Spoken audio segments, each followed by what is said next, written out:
পারেনি, তার চাকরি হয়নি।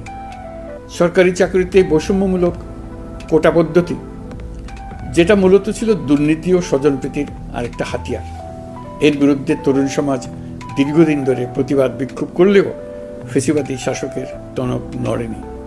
দীর্ঘ এই সময় প্রতিটি সেক্টরে মাফিয়াতন্ত্র কায়েম করে একটি সুবিধাভোগী শ্রেণী তৈরি করা হয়েছিল, যারা আর্থিক ও অন্যান্য সুবিধার বিনিময়ে স্বৈরাচারের পক্ষে কথা বলবে, কাজ করবে।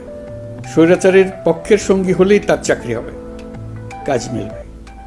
সরকারি প্রতিষ্ঠান, শিক্ষা প্রতিষ্ঠান, অর্থনৈতিক প্রতিষ্ঠান, এমনকি বিচার ব্যবস্থা, আইনশৃঙ্খলা বাহিনী, গণমাধ্যম ও সাংস্কৃতিক মণ্ডলেও এই ধরনের সুবিধাভোগী শ্রেণী তৈরি হয়েছিল।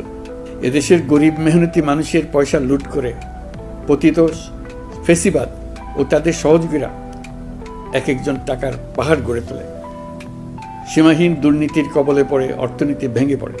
এই দেড় যুগে প্রতিটি ন্যায্য দাবি, প্রতিবাদ, বিক্ষোভ চলাকালে পুলিশের পাশাপাশি দলীয় সন্ত্রাসীরা অস্ত্র হাতে আন্দোলনকারীদের পিটিয়েছে। গত 16 বছরে যারাই সরকারের সমালোচনা করেছে, নাগরিকদের অধিকারের পক্ষে কথা বলেছে, তাদেরকে গ্রেফতার অথবা গুম করা হয়েছে। লাখ লাখ বিরোধী দলীয় রাজনৈতিক নেতাকর্মীদের নির্বিচারে আটক